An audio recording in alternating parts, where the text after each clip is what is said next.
Baiklah, Assalamualaikum warahmatullahi wabarakatuh. Saya akan menjelaskan tentang jalur metabolisme karbohidrat, lemak, dan protein. Kita memperoleh sebagian besar kalori dalam bentuk lemak, protein, pati, sejenis polisakarida, serta sukrosa dan disakarida lain. Semua molekul organik dalam makanan ini dapat dimanfaatkan oleh respirasi seluler untuk membuat ATP. Glikolisis dapat menerima berbagai macam karbohidrat untuk katabolisme. Dalam saluran pencernaan, amilum dihidrolisis menjadi glukosa yang kemudian dapat diuraikan dalam sel oleh glikolisis dan siklus asam sitrat. Begitu juga dengan glikogen, yaitu polisakarida yang disimpan di dalam sel hati dan sel otot. Glikogen bisa dihidrolisis menjadi glukosa di antara waktu makan sebagai bahan bakar untuk respirasi. Secara umum, glikogen hati ini akan habis terpakai sekitar 10 hingga 18 jam tergantung aktivitas yang dilakukan. Pencernaan disakarida termasuk sukrosa menghasilkan glukosa dan monosakarida lain sebagai bahan bakar respirasi. Protein juga bisa dimanfaatkan sebagai bahan bakar, namun harus dicerna dahulu menjadi asam-asam amino penyusunnya. Sebagian besar asam-asam amino sebenarnya akan digunakan oleh organisme tersebut untuk protein baru. Sebelum asam amino dapat menjadi bahan bakar respirasi, gugus aminonya harus dibuang melalui proses deaminasi. Zat buangan bernitrogen ini diekskresikan dari hewan dalam bentuk amonia, urea, dan produk-produk sisa lainnya. Asam amino selanjutnya diubah oleh enzim menjadi intermediat pada glikolisis dan siklus asam sitrat.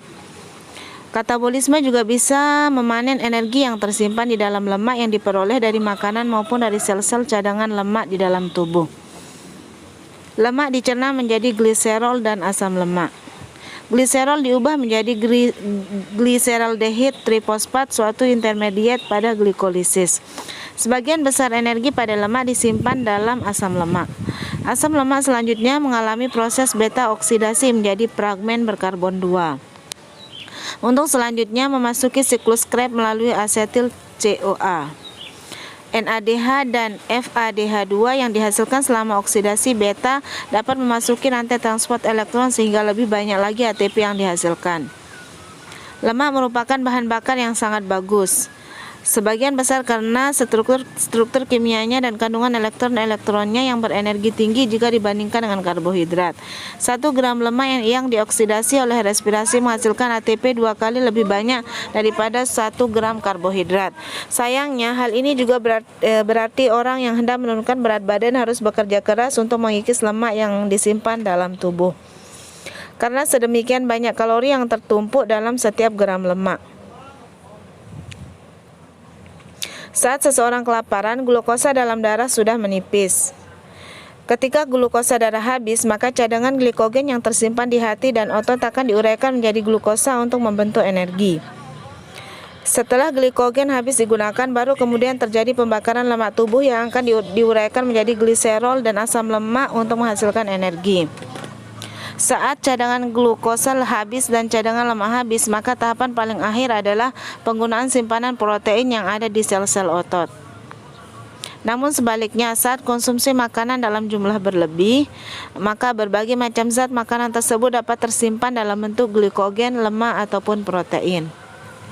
Misalnya, manusia dapat membuat asam amino non-esensial dalam protein dengan cara memodifikasi senyawa-senyawa yang dialihkan dari siklus Krebs.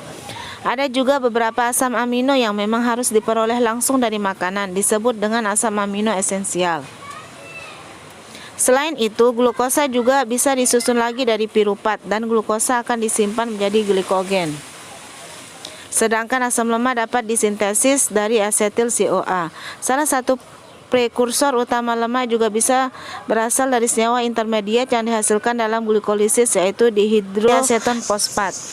Sehingga jika kita mengkonsumsi lebih banyak makanan daripada yang kita butuhkan, kita akan menyimpan lemak meskipun makanan kita bebas lemak. Metabolisme memang serba bisa dan lihai dalam beradaptasi. Luar biasa bukan? Tuhan menciptakan suatu mekanisme yang menakjubkan ini. Sekian dan terima kasih. Wassalamualaikum warahmatullahi wabarakatuh.